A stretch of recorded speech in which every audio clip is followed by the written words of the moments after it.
प्रिय विद्यार्थियों, आप सभी का आज के मेरे व्याख्यान में स्वागत है। आज हम लोग कृषि अर्थशास्त्र का अध्ययन प्रारंभ करेंगे। मेरे आज का व्याख्यान कृषि अर्थशास्त्र की परिभाषा पर केंद्रित है। कृषि को यदि समस्त उद्योगों की जननी, मानव जीवन का पोषक, प्रगति का सूचक और संपन्नता का प्रतीक कहा जाए तो कोई अतिशयोक्ति नहीं होगी। प्रारंभिक अर्थशास्त्रियों के विचारों में कृषि का काफ़ी महत्वपूर्ण स्थान रहा है। ऐतिहासिक दृष्टि से देखा जाए तो यह स्पष्ट होता है कि यूरोप में 19वीं शताब्दी के औद्योगिकरण से पूर्व लगभग सभी अर्थशास्त्रियों ने कृषि का उल्लेख करते हुए ही अपने विचारों को प्रस्तुत किया है। जैसा कि ब्लैक ने भी कहा है कि कृषि अर्थशास्त्र विशेषीकरण के रूप में जितना अर्थशास्त्र से विकसित हुआ है, उतना ही प्राकृतिक विज्ञानों और तकनीकी से भी। सन 1980 की आर्थिक मंदी ने कृषि को बुरी तरह से प्रभावित किया था, जिसके कारण उस समय के संगठित समूहों ने फार्म की समस्याओं में पर्याप्त रुचि ली थी।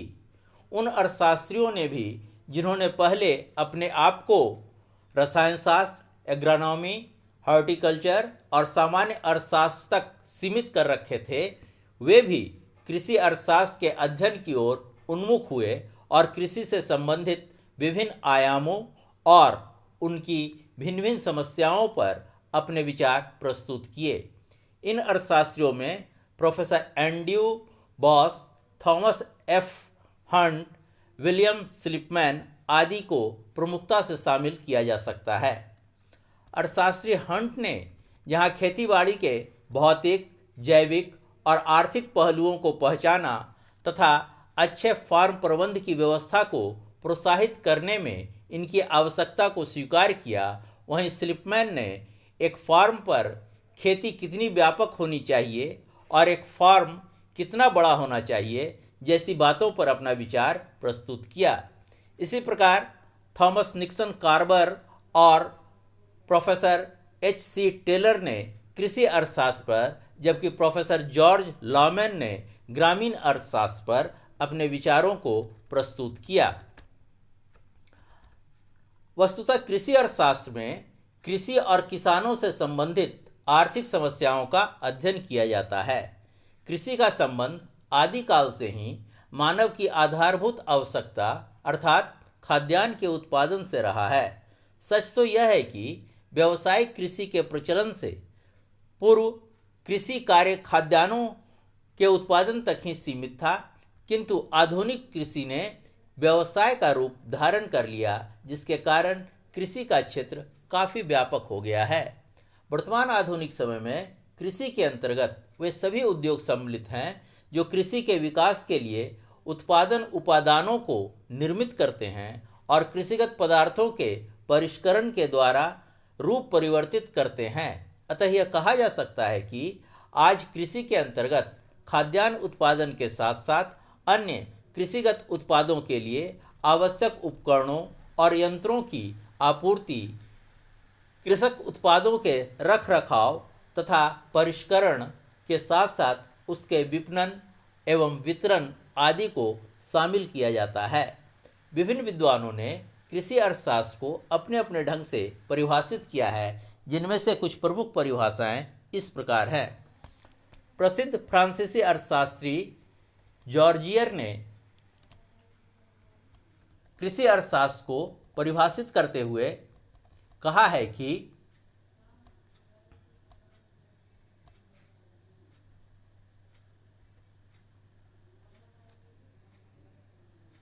कृषि अर्थशास्त्र कृषि विज्ञान की वह शाखा है जो कृषि के विभिन्न साधनों के पारस्परिक संबंधों का नियमित करने का तरीका बताती है, चाहे वह परस्पर साधनों के मध्य हो या साधनों का मनुष्य से हो, ताकि कृषि उपक्रम में उच्चतम कोटि की समृद्धि प्राप्त किया जा सके। अर्थशास्त्री जॉर्जियर की परिभाषा से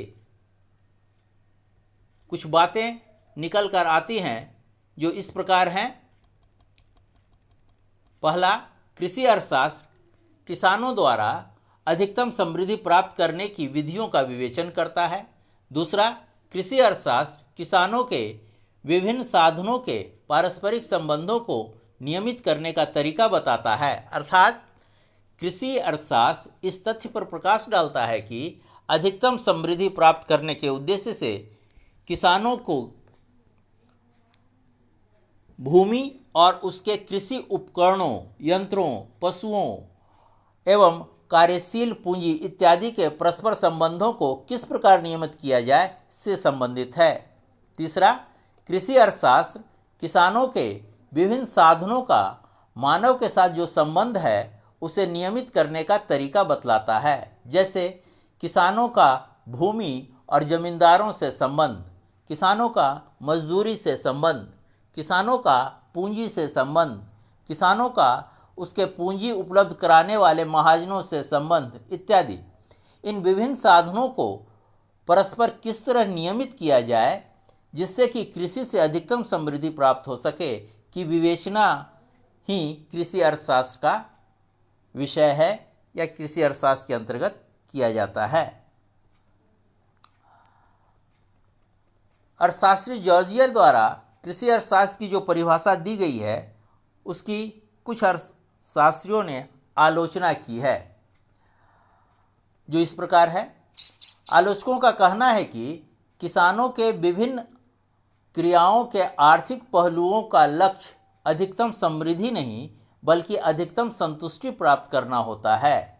वस्तुतः कृषि अर्थशास्त्र का संबंध किसानों द्वारा दुर्लभ साधनों से अधिकतम संतुष्टि किस प्रकार प्राप्त करें से है, लेकिन जॉर्जियर ने अधिकतम संतुष्टि के स्थान पर अधिकतम समृद्धि की बात की है, जो अनावश्यक है। आलोचकों का यह भी मत है कि कृषि अर्थशास्त्र किसानों की विभिन्न क्रियाओं के आर्थिक पहलुओं का अध्ययन करता है, किंतु जॉर्जियर ने किसानों के साधनों के विनियोग को ही अनावश्यक रूप से अधिक महत्व दिया है, जो अनुचित है। तीसरा, जॉर्जियर की परिभाषा की आलोचना इस आधार पर भी की गई है कि साधन के स्थान पर साधन के तत्व का प्रयोग करके जॉर्जियर ने अनावश्यक रूप से इसे कठिन बना दिया है, क्योंकि साधनों का पारस्परिक संबंध और साधनों के तत्व का पारस्परिक संबंध ये दोनों विभिन्न प्रकार के संबंध नहीं हैं। चौथा,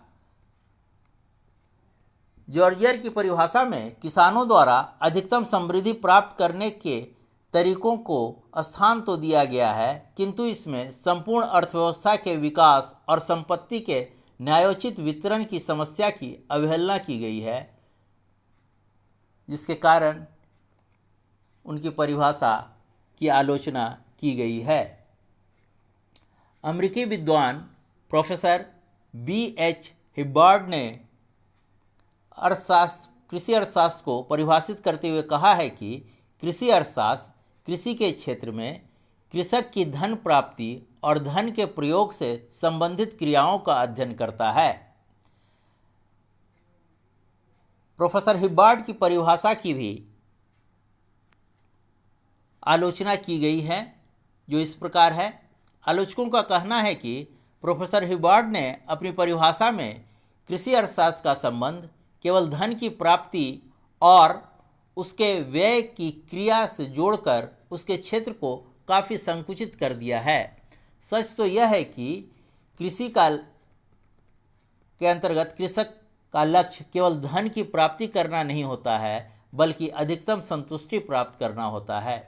आलोचकों का मानना है कि कृषकों का धन व्यय की जो क्रिया है वह निसंदेह एक आर्थिक क्रिया है, जबकि संतुष्टि उसका साधन मात्र है। आलोचकों का यह भी मानना है कि कृषकों की कुछ आवश्यकताएं ऐसी होती है जिन्हें प्राप्त करने में उसे धन व्यय करना आवश्यक नहीं होता है, जैसे वर्षा, वायु, उचित तापमान इत्यादि। ये ऐसे प्रकृति प्रदत्त साधन हैं जिनके लिए कृषक को कोई भी धन व्यय नहीं करना पड़ता है, लेकिन महत्वपूर्ण तथ्य यहाँ पर यह है कि इन्हीं साधनों से कृषक को संतुष्टि की प्राप्ति होती है। अतएव आलोचकों का विचार है कि प्रोफेसर हिब्बार्ड ने कृषक की धन प्राप्ति और उसके धन व्यय की क्रिया को अनावश्यक रूप से अधिक महत्व दिया है, जो अनुचित है। अर्थशास्त्री रोस ने भी कृषि अर्थशास्त्र को परिभाषित किया है और कहा है कि कृषि अर्थशास्त्र का अध्ययन दो विस्तृत दृष्टिकोणों से किया जा सकता है।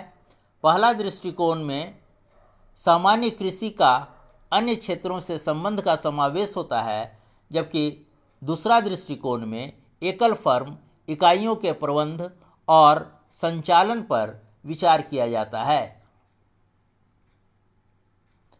अर्थशास्त्री रोस की भी परिभाषा की आलोचना की गई है, जो इस प्रकार है। प्रोफेसर रोस ने अपनी परिभाषा में कृषि अर्थशास्त्र और फार्म प्रबंध दोनों ही दृष्टिकोण को सम्मिलित कर लिया है, जबकि वास्तव में देखा जाए तो दोनों का क्षेत्र अलग अलग है। प्रोफेसर ग्रे ने कृषि अर्थशास्त्र को परिभाषित करते हुए कहा है कि कृषि अर्थशास्त्र वह विज्ञान है जिसमें सामान्य अर्थशास्त्र के सिद्धांतों और विधियों को कृषि व्यवसाय की विशिष्ट परिस्थितियों में लागू किया जाता है। प्रोफेसर गे द्वारा दी गई परिभाषा अधिक व्यापक है, क्योंकि उन्होंने अपनी परिभाषा में सामान्य अर्थशास्त्र के सिद्धांतों और विधियों को कृषि की विशेष परिस्थितियों में लागू करने की बात का उल्लेख किया है। प्रोफेसर हवार्ड के मतानुसार कृषि अर्थशास्त्र सामान्य अर्थशास्त्र के नियमों को कृषि कला और व्यापार पर लागू करने वाला शास्त्र है। प्रोफेसर फिलिप टेलर ने भी कृषि अर्थशास्त्र को परिभाषित करते हुए कहा है कि कृषि अर्थशास्त्र की वह शाखा है जिसमें कृषि वस्तुओं के उत्पादन और वितरण की क्रियाओं एवं कृषि उद्योगों से संबंधित संस्थानों का अध्ययन किया जाता है। अमेरिकी अर्थशास्त्री प्रोफेसर H.C. टेलर ने कहा है कि कृषि अर्थशास्त्र उन सिद्धांतों का विवेचन करता है जो कृषक की इन समस्याओं, क्या उत्पादन किया जाए और कैसे उत्पादन किया जाए, क्या बेचा जाए और कैसे बेचा जाए, को परिभाषित करता है, जिससे संपूर्ण समाज के हित के साथ साथ किसानों को भी अधिक से अधिक लाभ हो सके। Professor A.W. एस्बे ने भी कृषि अर्थशास्त्र को परिभाषित किया है। उन्हीं के शब्दों में कृषि अर्थशास्त्र कृषि से संबंधित उन सिद्धांतों एवं सूत्रों का अध्ययन है जिसकी सहायता से कम समयावधि में भी उन्नत खेती करके समृद्धि एवं सुखमय जीवन व्यतीत किया जा सकता है। इसी तरह स्नोडग्रास एवं वालास ने भी कहा है कि कृषि अर्थशास्त्र को सामाजिक विज्ञान का एक व्यवहारिक पहलू माना जा सकता है, जिसमें कृषि संबंधी समस्याओं के समस्त पहलुओं की ओर ध्यान दिया जाता है। कृषि अर्थशास्त्र से संबंधित विभिन्न विद्वानों के उपरोक्त परिभाषाओं के अवलोकन से यह स्पष्ट होता है कि कृषि अर्थशास्त्र वह विज्ञान है जिसमें अर्थशास्त्र के सिद्धांतों का प्रयोग कृषि के क्षेत्र की विभिन्न समस्याओं का समाधान करने के लिए किया जाता है। इस प्रकार यह कहा जा सकता है कि कृषि अर्थशास्त्र मूल रूप से अर्थशास्त्र की ही एक शाखा है, जिसमें कृषि से मानव को धन कमाने और उसे व्यय करने की समस्त क्रियाओं से उत्पन्न समस्याओं का अध्ययन किया जाता है। इस आधार पर हम कृषि अर्थशास्त्र को इस प्रकार परिभाषित कर सकते हैं। कृषि अर्थशास्त्र वह विज्ञान है जो कृषक के समस्त कार्यकलापों के आर्थिक पहलुओं का अध्ययन करता है और समाज के हित को ध्यान में रखकर कृषक के दुर्लभ साधनों द्वारा अधिकतम संतुष्टि प्राप्त करने की समस्याओं की विवेचना करता है। धन्यवाद।